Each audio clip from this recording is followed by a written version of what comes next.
I'm Thea Anders, and at 28, I learned my own name had been crossed out of my parents' will, erased in black ink, like a line item that didn't perform. My mother looked me in the face that afternoon and called me their biggest disappointment. My father sat 3 feet away and said nothing. They handed my sister the $4 million family estate: the house, the business, the rental cottages, the land, everything our grandmother built, and left me a check for $1. I thought that was the worst part. It wasn't. What my sister had done behind my back to make it happen was worse. And what I did about it, 3 years later, when my lawyer picked up the phone and called theirs, that's the part my father still can't explain. He just kept repeating the same thing, over and over, like saying it enough times might make it stop being true. But I'm getting ahead of myself. The morning everything cracked open started with a family meeting at my grandmother's house. I drove 4 hours thinking we'd discuss her estate together, as a family. Turns out, the decisions had already been made. I was the only one who didn't know. Welcome back to Calm Drama Stories. Quiet stories about people who got underestimated and the dignity they built when no one was watching. If someone in your family ever made you feel like a disappointment for choosing your own path, this one's for you. Drop a comment and be sure to subscribe. Marietta, Ohio, is the kind of town where your family name means something whether you want it to or not.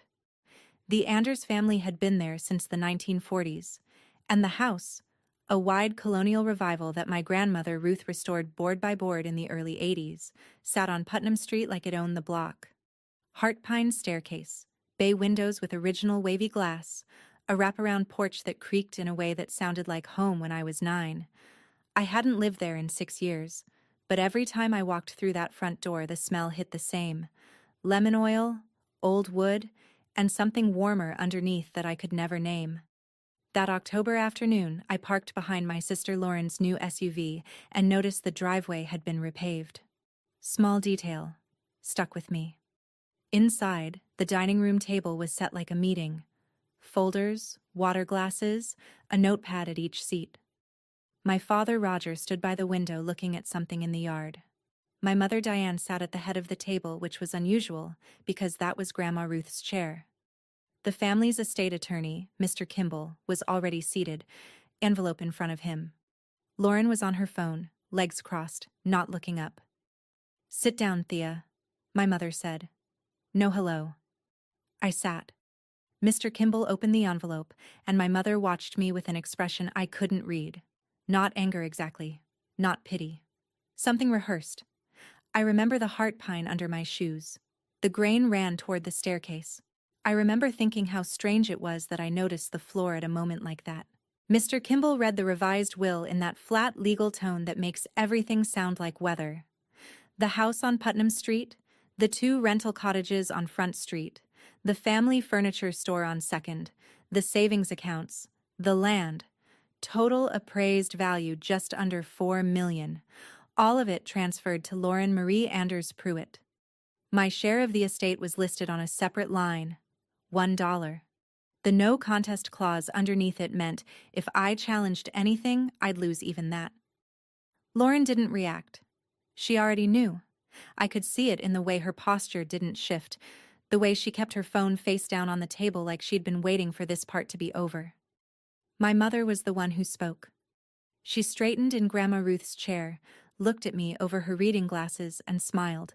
Not a warm smile, not even a mean one, just a small pressed lip thing that said she'd practiced this. "We discussed this carefully, Thea. Your father and I both agreed."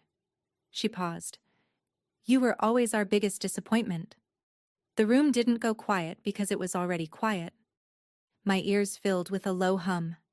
I gripped the edge of the staircase banister behind my chair because the floor felt like it had tilted 2 degrees. My father looked at the yard. Mr. Kimball closed the folder. Lauren uncrossed her legs and stood, as if the meeting was done. I sat there with one hand on heart pine and $1 from the estate that was supposed to be mine, and the only coherent thought I had was a question I didn't ask out loud. How long had my sister known before I walked in? My mother had reasons, and she delivered them like a woman who'd rehearsed in front of a mirror. I threw away the family path, she said. Grandma Ruth built the store. My father grew it. Lauren married well and stayed close. And I left to do, her word, decorating. She said it the way someone says, finger painting. My father still hadn't spoken. He stood at the window with his hands in his pockets, and every few seconds he nodded, just slightly, like a man agreeing with something playing on a radio in another room. We sacrificed everything to build respectable lives here, my mother said. Your sister understood that. You didn't. I wanted to remind her that I had a degree in interior design, that I'd worked 60-hour weeks at a firm in Columbus before going independent, that decorating was a career with licensure and liability and clients who trusted me with six-figure budgets.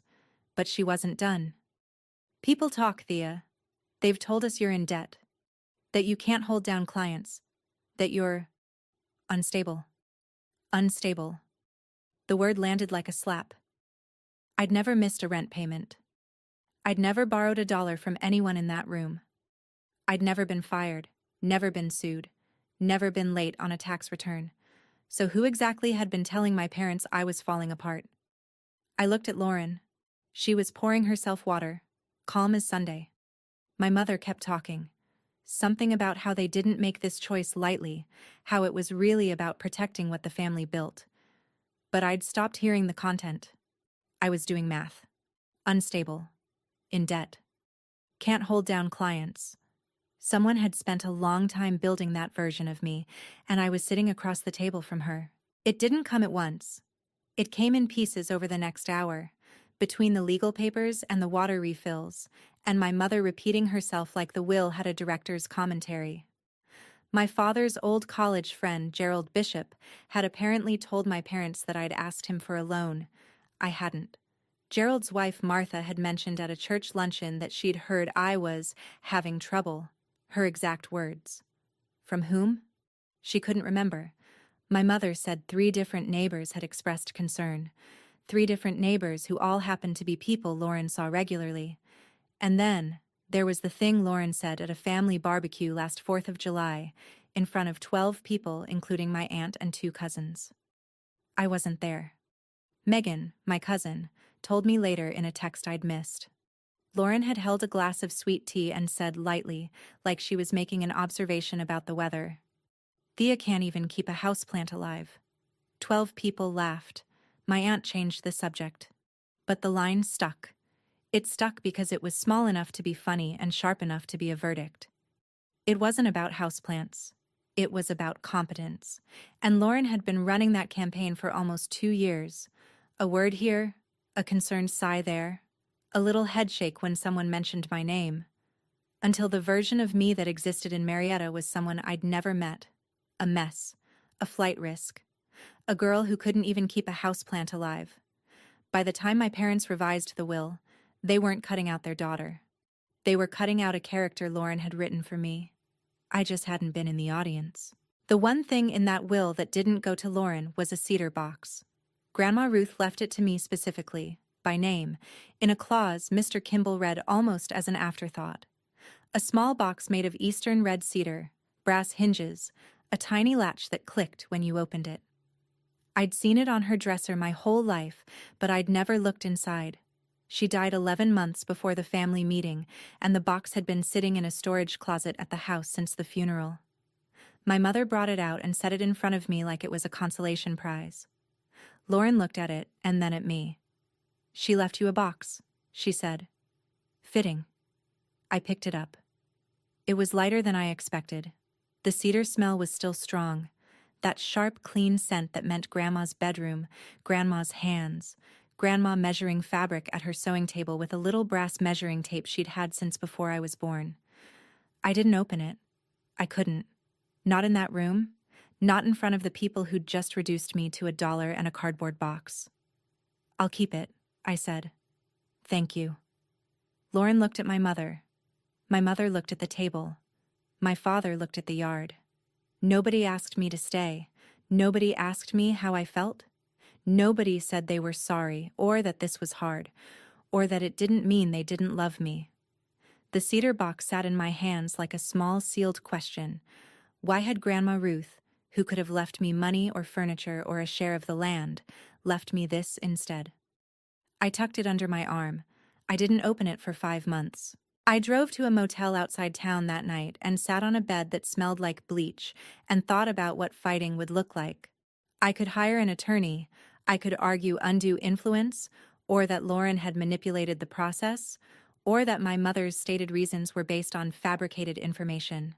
I could drag it into probate court and let a judge in Washington County sort out whether disappointment was a legal basis for disinheritance. I ran the numbers. It would take 2 years minimum, cost me money I didn't have, and even if I won, I'd spend the rest of my life in a town that had already decided what I was. My parents would never speak to me again. Lauren would tell everyone I sued my own family. The neighbors would nod and say, "See? Unstable. Just like we heard." So I made a different choice. I would not fight for a seat at a table that had erased me. I would build my own table somewhere else. I picked Asheville, North Carolina, because a designer I'd worked with once told me the historic housing stock was gorgeous, the renovation market was growing, and nobody there would know or care that Thea Anders was somebody's biggest disappointment. I called my landlord in Columbus and gave 30 days' notice. I sold my couch, my bookshelf, and my coffee table. Things I'd picked out with care, because that's what designers do. We choose things. And netted $1,100. I loaded my car with clothes, a drafting kit, a laptop, and Grandma Ruth's cedar box. It sat on the passenger seat, still sealed. I pulled out of the motel parking lot at 6 in the morning, and Marietta shrank in my rearview mirror until it was just a smudge on a gray Ohio sky. 7 hours on I-77 South. I counted the miles and state lines, Ohio to West Virginia to North Carolina. My bank account had $3,200. My credit score was 740 because I'd never missed a payment, no matter what Lauren told the neighbors. I had no job waiting, no apartment secured, just a listing I'd found for a furnished room above a frame shop on Haywood Road in West Asheville for $650 a month. The room was smaller than my old closet. 1 window, 1 radiator, 1 outlet that worked reliably. I set Grandma Ruth's cedar box on the windowsill that first night and sat on the twin bed and stared at it. The latch caught the streetlight. My hand went out. I touched the brass hinges.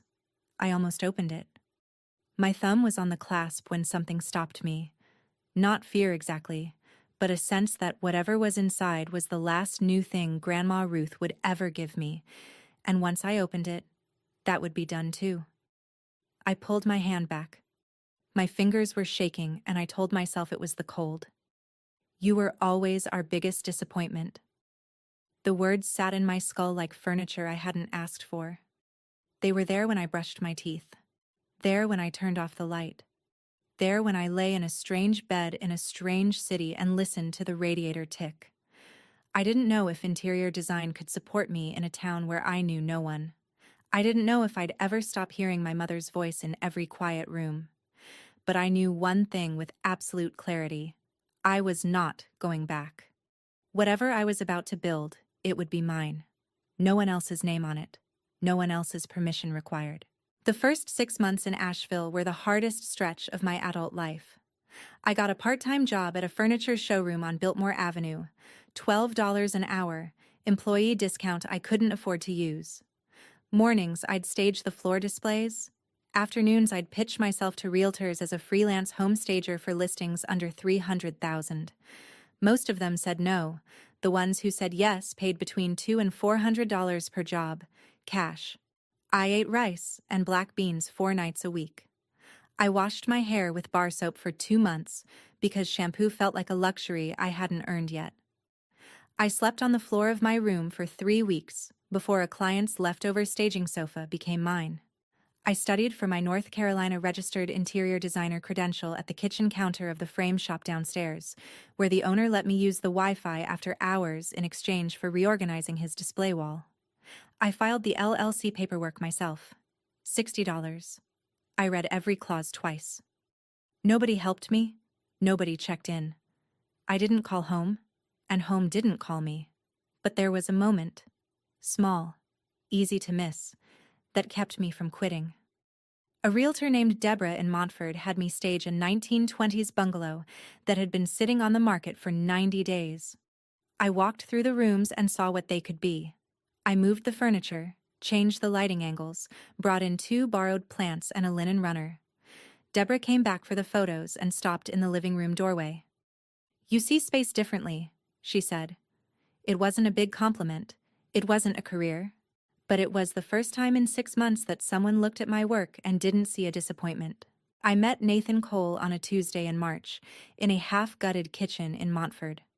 Deborah had referred me to a homeowner who wanted a full interior redesign of a 1910 Craftsman, and when I showed up with my binder and my measuring tape, not Grandma's, the cheap one from the hardware store, there was already a man standing in the framing, studying the joists. Nathan was a general contractor who specialized in historic homes, broad shoulders, paint-flecked boots, a level clip to his belt like other people carry phones. He'd been restoring houses in western North Carolina for 11 years. He looked at my preliminary sketches and stopped on the one where I'd rerouted the pantry wall to save the original built-in china cabinet. "That's a load-bearing wall," he said. I pointed to the beam transfer I'd drawn. He looked at it for a long time. "You drew a structural solution inside a design sketch," he said. "Most designers just draw the pretty version and let me figure out the rest." That was the beginning. Nathan didn't offer me money. He didn't rescue me. He offered something more practical, a partnership. He said if I could design restorations that respected the original bones of a house, he could build them. 50-50, transparent books, separate roles. I hesitated. Not because the deal was bad, because for a year I'd been proving I could do everything alone, and saying yes to a partner felt like admitting I couldn't. Perfectionism. Over-responsibility. The habit of carrying everything yourself because the last time you trusted a group, they voted you out of the family. I said yes anyway. "You design it right? I'll build it right." We shook hands in a kitchen with no floor. We called the firm Larkspur Design Plus Build. Nathan's idea. Larkspurs grow wild in the Carolina mountains, and he said they looked delicate but had root systems that could crack concrete. I liked that. Our first real project was a 1924 bungalow in West Asheville, the same street where my rented room sat above the frame shop. The homeowner was a retired English teacher named Doris, who wanted the house brought back to what it had been when her parents bought it. Original molding profiles, period-appropriate hardware, and a heart pine staircase that had been carpeted over in the 70s. The day we pulled the carpet and found the wood underneath. Tight grain, amber dark, not a single board rotted. I stood at the bottom and put my hand on the banister and felt something move in my chest. It was the same species of wood, the same era, the same hand-milled texture as the staircase in Grandma Ruth's house on Putnam Street. I hadn't thought about that staircase in months. I'd trained myself not to. But standing in Doris's house with a pry bar in one hand and sawdust on my jeans, I understood something I hadn't been ready to name. I kept choosing old houses because I was trying to save the one I'd lost. Not the estate, not the money, the staircase, the wood that remembers feet.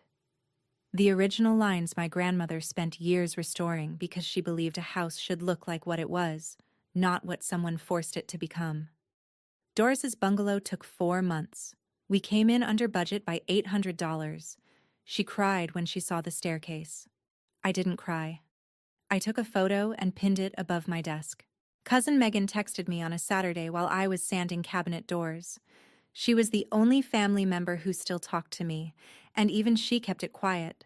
Short texts, no calls, nothing that would show up if Lauren checked her phone. "Lauren bought a Range Rover," Megan wrote. "She's redoing Grandma's kitchen. White marble, everything. Your mom is thrilled." I put the phone down, picked it up, put it down again. I didn't respond for 3 hours.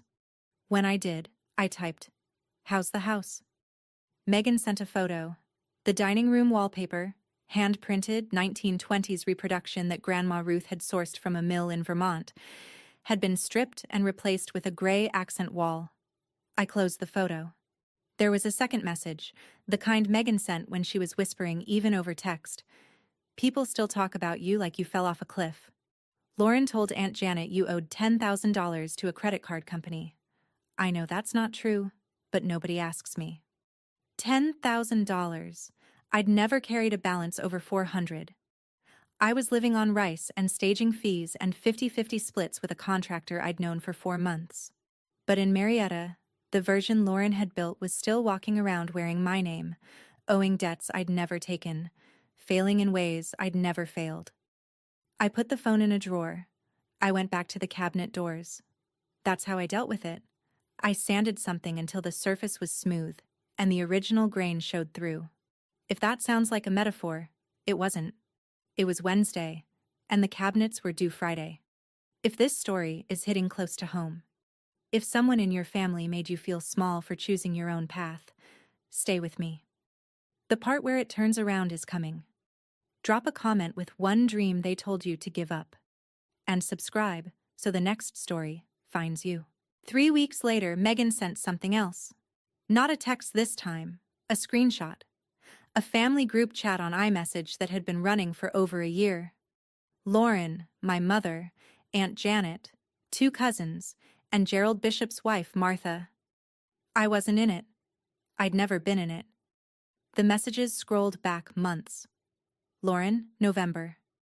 Just checking in. Has anyone heard from Thea? I'm worried about her. My mother. She hasn't called. Probably for the best. Lauren, December. A friend of hers told me she's drowning in debt. I don't want to gossip, but I think we should be prepared if she asks for money. My mother's response was a heart emoji. January. Lauren again. It breaks my heart to say this, but Thea has always been embarrassing. Remember when she told Grandma she wanted to be a designer and Grandma just went quiet? My mother. Ruth never said anything because she didn't want to hurt Thea's feelings. She knew. That was a lie. Grandma Ruth was the one person who'd told me I had a gift. She was the one who let me measure fabric at her sewing table. She was the one who said, "You see what other people walk past." February. Lauren to the group. I think removing Thea from the will is the kindest thing. She'll just waste it. Martha Bishop, thumbs up. Aunt Janet. Sad but probably true. My mother. Agreed. I read the whole thread sitting on the floor of my studio with sawdust in my hair. The disappointment label hadn't grown organically. It had been planted, watered, fertilized in a group chat I was never meant to see. My parents didn't disown a daughter. They disowned a straw man my sister built in a text thread, and they never once asked me if any of it was real.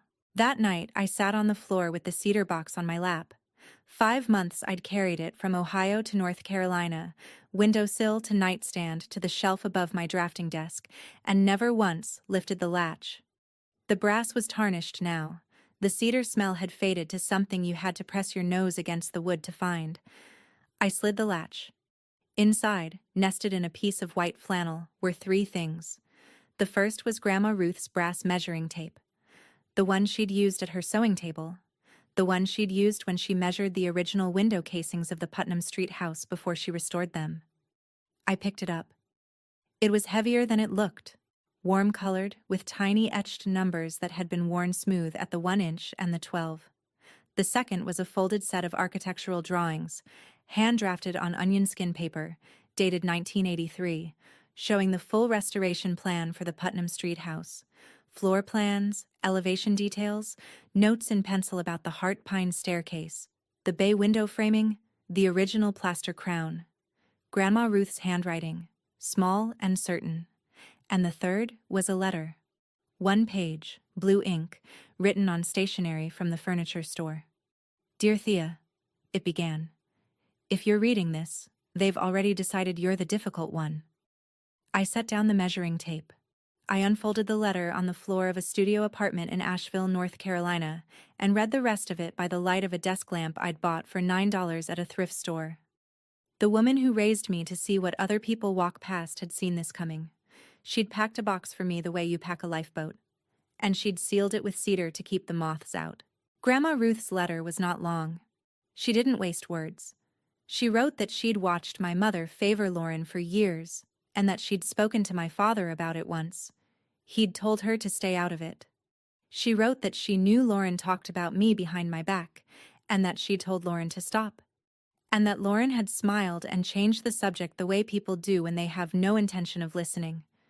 She wrote that she was leaving me the measuring tape and the blueprints instead of money because money gets spent but tools last, and because the house on Putnam Street was the only thing she ever truly built, and she wanted the one person in the family who understood building to have the plans.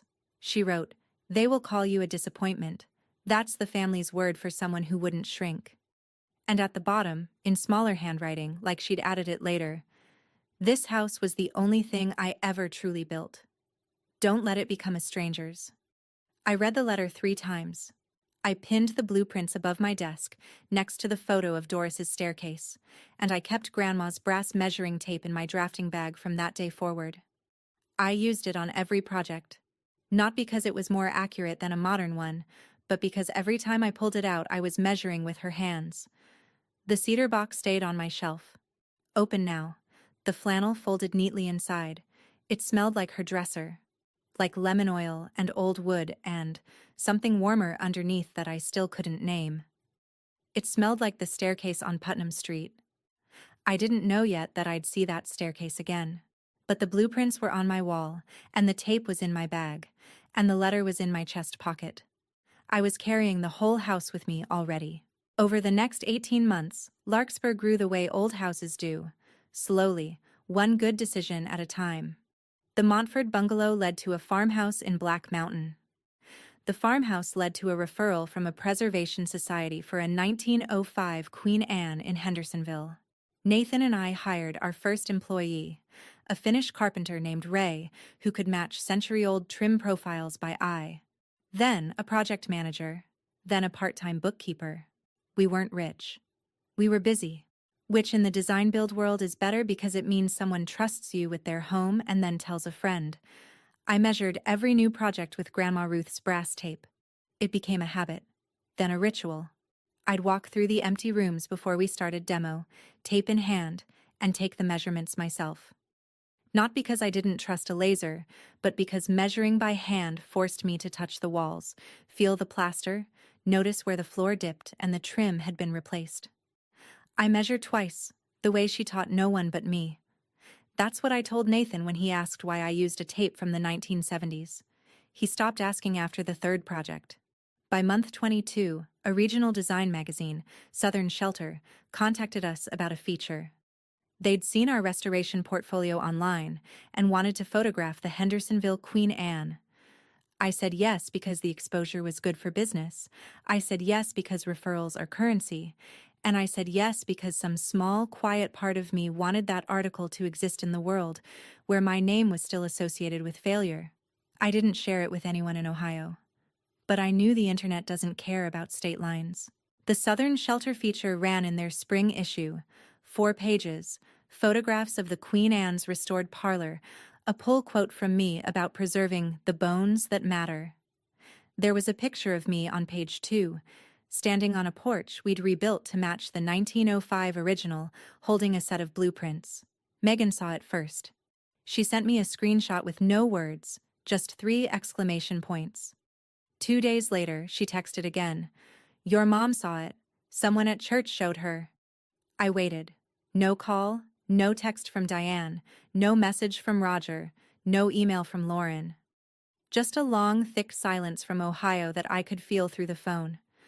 Megan filled in the gaps the way she always did. Quietly, carefully, like she was reporting from behind enemy lines. "Your mom said decorating magazines don't mean stability." Diane's words. Still the same playbook. A 4-page spread in a respected design publication, and my mother reduced it to a hobby. I wasn't surprised. I wasn't even angry anymore. I was tired. The way you get tired of a song that keeps playing in a store you can't leave. But there was something else Megan mentioned, almost as an afterthought. "I think something's going on with the house. Lauren's been weird about money. Your dad looks stressed." I didn't ask for details. I didn't call. I didn't send the article to anyone in Marietta or write a letter to my parents or post it online with a caption about proving people wrong. That wasn't the point. The point was the porch. the parlor, the brass tape in my hand. The point was that I was standing in a house I'd saved, and somewhere in Ohio, the house my grandmother saved was starting to rot from the inside. I just didn't know it yet. Here's what was happening in Marietta while I was rebuilding staircases in the Blue Ridge. Lauren closed the furniture store. She said the market had shifted, that people were buying online now, that foot traffic wasn't worth the overhead. My father, who'd run that store for 30 years, didn't argue. He signed the closing papers the way he signed everything, quietly, because Diane said it was fine and Lauren said it was necessary. The store building sold for less than it appraised. Lauren put the money into a boutique event planning business that she launched on Instagram with a reel of champagne towers and fairy lights. It lasted 8 months. Then she took a home equity loan against the Putnam Street house, the one Grandma Ruth restored, the one that had been in the family for decades, the one that was supposed to be the foundation of a $4 million legacy. She borrowed $380,000. My father co-signed because Lauren told him it was temporary, a bridge loan to cover the business losses until a new investor came through. The investor didn't come through. Lauren stopped making payments 4 months in. The bank sent notices. My father found them in a stack of mail Lauren had hidden in the hall closet. $380,000 against a house that was worth maybe $900,000 in good condition, and the condition wasn't good anymore. The Putnam Street house, the heart pine staircase, the bay windows, the wraparound porch that creaked like a lullaby, was heading toward foreclosure. And my parents, who still lived in the guest cottage on the same property, were about to lose the only address they'd ever known. Meanwhile, in Asheville, Larkspur was doing something I hadn't planned for. It was becoming known. Not famous, not viral. Known. The way a good firm gets known, by finishing projects on time and under budget, and by answering the phone when clients call on a Saturday. We'd completed 12 restorations in 2.5 years. Nathan handled the builds. I handled the design, the client relationships, and the business development, which is a fancy way of saying I drove to a lot of coffee meetings and shook a lot of hands. We had a crew of 6, a real office, a converted warehouse studio off Riverside Drive with a drafting room and a materials library I'd built shelf by shelf. We'd been featured twice more, once in a Preservation Alliance newsletter and once in a small segment on a regional public television show about Appalachian architecture. An investor group in Charlotte approached us about partnering on a larger-scale historic renovation, a former textile mill in the Piedmont being converted into mixed-use lofts. We said yes. That project alone was worth more than everything we'd done in year 1 combined. I started getting calls from outside the state. A developer in Savannah, a homeowner in Charlottesville, a historic trust in Lexington, Kentucky, asking if we did consulting. We weren't a boutique startup anymore. We were a firm, with revenue, with clients, with a reputation that had been built one restored porch at a time. "We don't flip houses," I told a reporter from the Charlotte Observer who did a short piece on the mill project. "We bring them back." That quote ran under a photograph of me and Nathan standing in the mill's original timber frame. I kept a copy in my desk drawer. Not to show anyone. Just to know it was there. Megan called on a Thursday in September. Not a text. A call. That meant it was bad. "The house is being listed," she said. "Lauren can't cover the loan. Your dad tried to refinance, but the bank said no. There's a developer from Columbus who wants to buy the lot and tear down the house to build a townhouse cluster." I was standing at my drafting desk. Grandma Ruth's blueprints were pinned to the wall directly in front of me. The elevation drawing of the front facade, the pencil notes about the staircase, the bay window dimensions in her small, certain handwriting. "How bad is the house?" I asked. Megan sent photos while we were still on the phone. I opened them one by one. The front porch had a visible sag on the east side. Water damage, probably a gutter Lauren never fixed. 2 of the bay windows had plywood patches where the original glass had cracked. The interior shots were worse. The heart pine staircase, the wood that remembers feet, had water stains running down the banister from a leak in the upstairs bathroom. The treads were warped. The original newel post, which Grandma Ruth had refinished by hand in 1984, had a crack running from the base to the first baluster. The house was dying. Not fast, not dramatically, the way houses fall in movies. Slowly, the way they fall in real life. One deferred repair at a time, one ignored drip, one owner who saw a house as an asset instead of a responsibility. I looked at the blueprints on my wall, I looked at the photos on my phone, and I heard Grandma's voice in the letter, small and clear. This house was the only thing I ever truly built. Don't let it become a stranger's. The developer from Columbus was a stranger, but I wasn't. I didn't call my parents. I didn't call Lauren. I called Nathan, and then I called our attorney. The conversation was short. Larkspur had the cash flow and the investor relationships to make a competitive offer on the Putnam Street property. We could acquire it, restore it to Grandma Ruth's original plans, and use it as a flagship project for Larkspur's first out-of-state restoration, a portfolio piece that would anchor our expansion into the Ohio River Valley market. The business case was clean. The personal case was complicated. Nathan asked me once, over the phone, if this was about revenge. I told him no. He asked if it was about proving something. I told him no again. Then what is it about? He said. I looked at the blueprints on my wall. There's a house worth saving, I said. And I'm the only person left who knows what it's supposed to look like. He was quiet for a moment. Then, you design it right, I'll build it right. Our attorney drafted the offer under the firm's name, Larkspur Design Plus Build, LLC. No mention of Thea Anders, no personal contact with the sellers. Just a clean, cash-backed offer submitted through standard channels, with a condition: the buyer would preserve the historic character of the property in accordance with the original architectural plans. The seller's side, which, by then, was my father, because Lauren had frozen, would not know who was behind the offer until the walkthrough. I wasn't buying my way back in. I wasn't buying leverage. I wasn't buying the right to stand in my mother's dining room and say, I told you so. I was buying a house worth saving. And if that made my family uncomfortable, that was a problem they'd built for themselves. If you've ever watched someone get handed everything you earned, you know the quiet kind of anger I'm describing. I didn't act on it the way you might think. Keep listening. The phone call that changed everything is almost here. And if you believe a person's worth isn't decided by their family, hit subscribe and stay with me. The phone call happened on a Tuesday at 2:15 in the afternoon. I know because I was sitting across from our attorney, Sarah, in her office on Patton Avenue when she dialed Mr. Kimball's number in Marietta. She'd drafted the offer letter. I'd approved the terms. All that was left was the call. I listened to her end of the conversation. Professional, measured, the way lawyers talk when money is on the table. She told Mr. Kimball that Larkspur Design Plus Build, based in Asheville, was submitting a cash-backed acquisition offer on the Putnam Street property.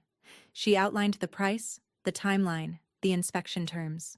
And then she said the part that mattered. My client's offer includes a binding historic preservation clause.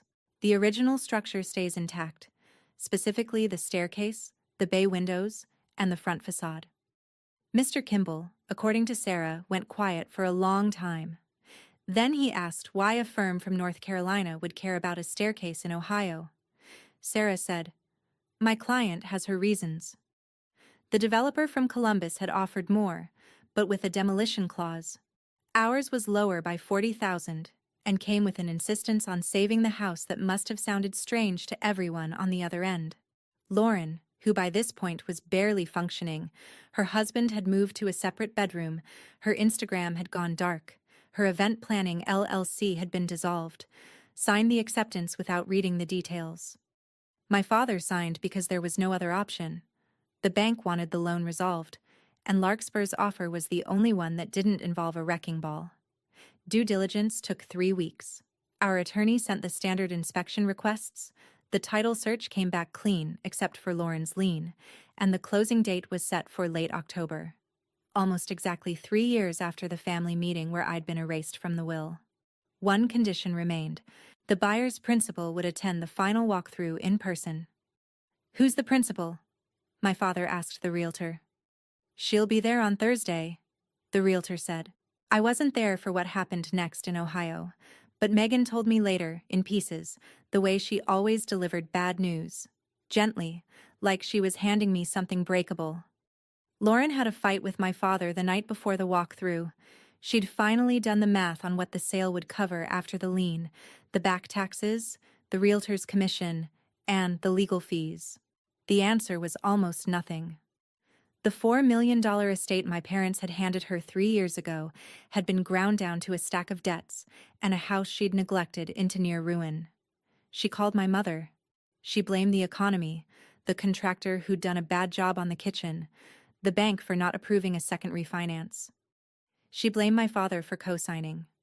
She blamed Grandma Ruth for leaving a house that was too old to maintain. She did not blame herself. My mother, for the first time Megan could remember, didn't comfort her.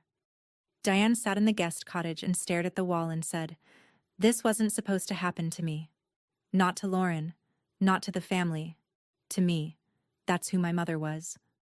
Even with the house crumbling and the money gone and her favored daughter drowning in self-inflicted debt, Diane's first thought was about her own story. The respectable life she'd built, the name she'd protected, the image she'd curated for 30 years in a town that was now going to watch her lose her address.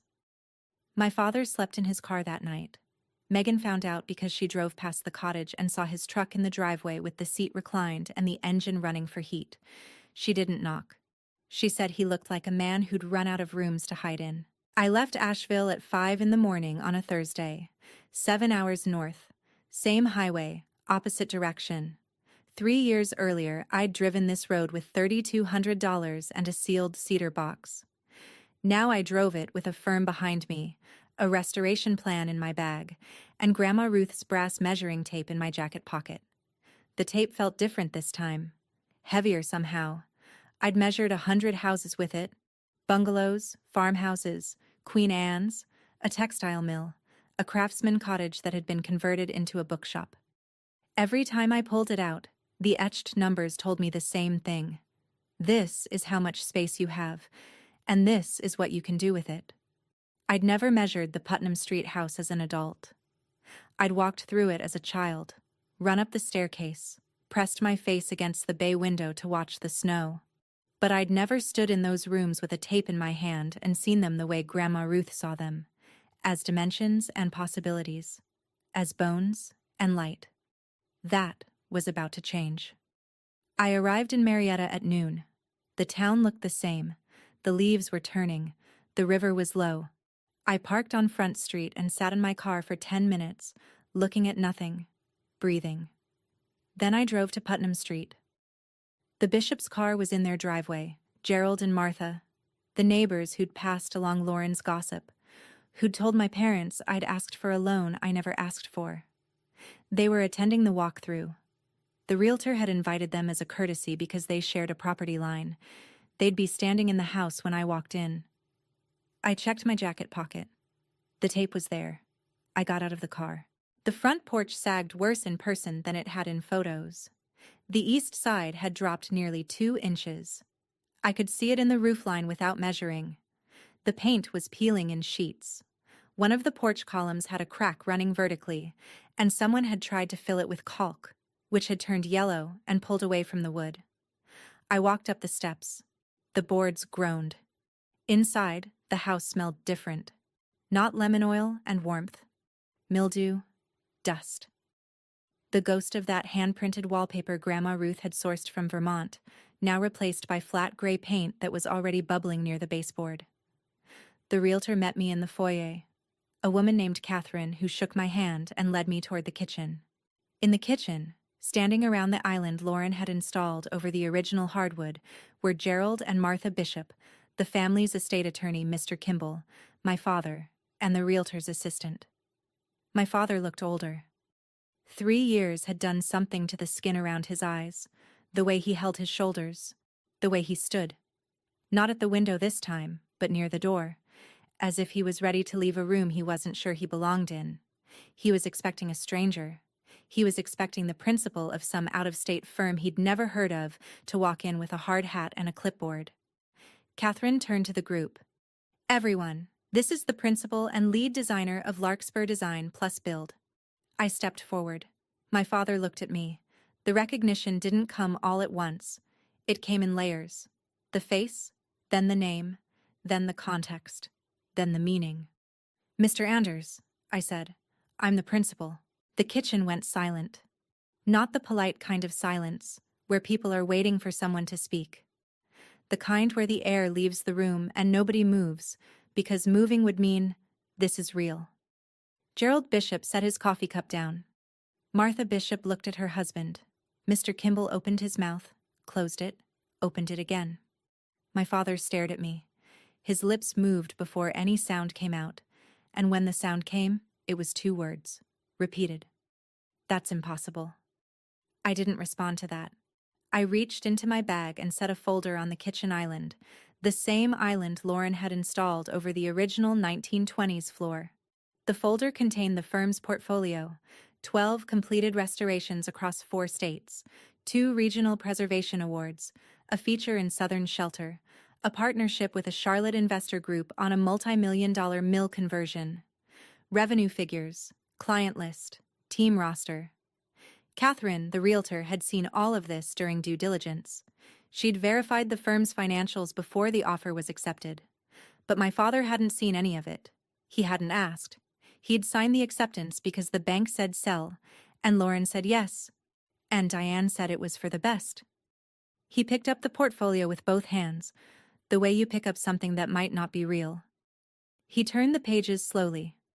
He saw the photographs, the restored parlors, the rebuilt porches, the staircases brought back to their original grain. He saw my name on every project page. He saw the pull quote from the Charlotte Observer. "We don't flip houses, we bring them back." His hands were shaking. Not a lot. Just enough that the pages trembled. He looked at me again, and he said it again, quieter this time, like he was talking to himself. "That's impossible." I reached into my jacket pocket and took out Grandma Ruth's brass measuring tape. I set it on the counter next to the folder. "Her blueprints are in the car," I said. "I'm finishing them." My mother arrived 12 minutes late. I know because Catherine noted the time for the walk-through log. Diane came through the front door in a navy cardigan and reading glasses, and she stopped in the kitchen doorway the way you stop when you've walked into the wrong room at a party. She looked at me. She looked at the folder on the counter. She looked at my father, who was still holding a page of the portfolio and hadn't spoken since the last time he said those 2 words. "What is this?" she said. My father told her, or tried to. He said Thea, and the firm, and she's the buyer, and then stopped, because there wasn't a sentence in his vocabulary for what was happening. Diane's face went through 3 phases in about 45 seconds. The first was shock, genuine, the kind you can't fake. The second was calculation. I watched her eyes move from the folder to me, to the Bishops, to Mr. Kimball, measuring who knew what and how this would look. The third was tears. "Thea," she said, and her voice cracked on the second syllable. "We're still your family. After everything, we're still family." I didn't move. She stepped toward me. "We made mistakes. We should have listened. But you're here now, and that means something. That means we can fix this." I looked at her. She was crying the way she'd smiled at the will reading, with precision. Every tear calculated for maximum effect, every quiver of the lip aimed at the audience in the room. "You called me your biggest disappointment," I said. The words were flat. I didn't raise my voice. I didn't need to. Diane's tears stopped. The calculation came back, harder this time. "That was 3 years ago," she said. "People say things." "You didn't just say it," I said. "You planned it. You all did." Her jaw tightened. "I am not the villain here, Thea." I didn't argue. I didn't have to. Every person in that kitchen had heard the words, and the folder on the counter said the rest. I picked up Grandma Ruth's measuring tape and walked to the staircase. The kitchen was behind me. My mother was behind me. The Bishops, Mr. Kimball, Catherine, my father, all behind me. I could feel them watching, but I wasn't performing. I was working. The heart pine staircase was worse than the photos. The water stain ran from the third tread to the ninth, darkening the grain in a pattern that looked like a bruise. The banister wobbled when I touched it. The newel post crack had widened since Megan's photos. You could fit a fingernail in it now. I pulled the brass tape from its case and measured the first tread. 11 3/4 inches. I measured the riser. 7.5. I wrote the numbers in a small notebook I kept in my back pocket. The same way Grandma Ruth wrote her numbers on the blueprints. Small and certain. I measured the banister height, the baluster spacing, the angle of the turn at the landing. I ran my hand along the rail where the finish had worn through to bare wood, and I could feel the decades of palms that had touched it. My grandmother's, my father's, mine when I was small enough to reach up instead of down. Gerald Bishop was standing at the bottom of the stairs. This was the man who told my parents I'd asked him for a loan. This was his wife, Martha, who'd spread concern about me at a church luncheon. They were watching me measure a house they'd helped take from me, with a tape that belonged to the woman who'd built it. I didn't say a word to them. I didn't have to. The measuring tape said it. The notebook said it. The fact that I was standing in this house as the buyer, not the beggar, not the disappointment, not the girl who couldn't even keep a houseplant alive. That said everything Lauren had spent 2 years trying to erase. Off by an inch on the newel post, I said to Catherine, writing it down. Grandma would have noticed. I came back to the kitchen. My mother was standing with her arms crossed, the tears gone, replaced by something harder. My father hadn't moved. Lauren wasn't there. She'd stayed in the guest cottage, and I hadn't asked about her. This wasn't about Lauren anymore. Mr. Kimball, who'd read the will that erased me 3 years ago, was now holding the purchase contract that put my name on the deed. I spoke to the room, not to anyone in particular. The closing would proceed as scheduled. Larkspur would restore the house to its original 1983 plans, Grandma Ruth's plans. The work would take approximately 8 months. During that time, the guest cottage would remain habitable. I was prepared to offer my parents a lease on the cottage at fair market rate, $750 a month, for up to 1 year, giving them time to find a new arrangement. The lease was a business courtesy. It was not a reconciliation. It was not an invitation. It was not the beginning of a conversation about what they'd done or why. "You're renting us our own home?" my mother said. "It's not your home," I said. "It hasn't been since you signed it over. And after today, it's mine." Diane's face went red. "You ungrateful." She stopped herself. Not because she didn't have the words, but because Gerald and Martha Bishop were standing 4 feet away, and the story Diane Anders told in this town depended on her being the reasonable one. "I'm saving the house," I said. "I'm not saving the story you told about me." My father looked at the floor. Diane looked at the Bishops. The Bishops looked at each other. Mr. Kimball closed his folder. The room had nothing left to say. We signed the closing papers the following Monday in Mr. Kimball's office on 2nd Street, 3 blocks from the furniture store that no longer existed. The transaction was clean. Title transferred to Larkspur Design plus Build, LLC. The lien was satisfied. The bank was paid. Lauren, who attended by phone because she couldn't face the room, said 3 words the entire call. "I understand, and yes." My father sat across the table from me and signed where Mr. Kimball pointed.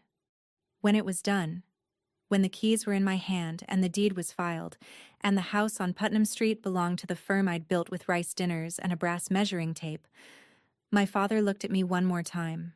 He didn't say he was sorry. He didn't say he was proud. He said those 2 words again, barely above a whisper, like a man testing the weight of something he couldn't put down. "That's impossible." I didn't correct him. I put the keys in my pocket, next to the tape. I walked out of the office and stood on 2nd Street and looked at the sky over Marietta, which was the same gray it had been the morning I'd left. Then I went to the house. I pinned Grandma Ruth's original blueprints to the kitchen wall, the same wall where Lauren's gray paint was already peeling, and I started making notes. Tread depth, riser height, baluster spacing. The staircase would be first. The restoration took 7 months. Nathan drove up from Asheville with a 2-man crew, and we brought in a local Finnish carpenter who'd done work on 3 other homes in the Putnam Street Historic District. We replaced the porch columns. We reglazed the bay windows with wavy glass sourced from a salvage yard in Zanesville. We stripped Lauren's gray paint and repapered the dining room with a reproduction of the original pattern, not Vermont this time, but a mill in Pennsylvania that matched the colorway within a shade. And the staircase. We repaired every tread. We stabilized the newel post with a hidden steel rod and refinished the banister by hand, the way Grandma Ruth had done it 40 years before. The heart pine glowed again. The grain showed through. When you walked up the stairs and put your hand on the rail, you could feel the smoothness of 100 years of palms, mine now among them. My parents moved out of the guest cottage after 9 months. 1 month past the lease, which I extended without comment. They bought a small ranch house on the other side of town. My father sent me a check for the extra month's rent. I deposited it. We didn't speak. Lauren sold the Range Rover. She took a bookkeeping job in Parkersburg. Her husband filed for separation. I heard this from Megan, and I didn't ask for details, because Lauren's consequences were hers. I didn't build them. I didn't celebrate them. I just let them be.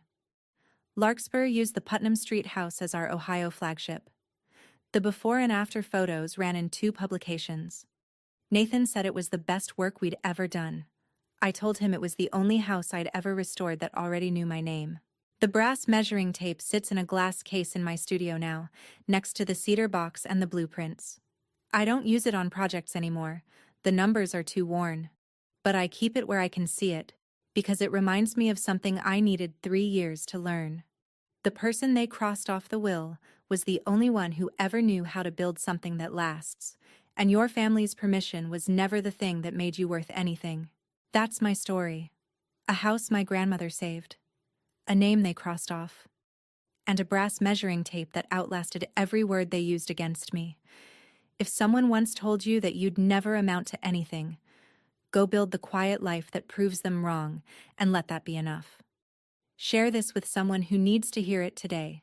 Drop a comment, hit subscribe, and I'll see you in the next one.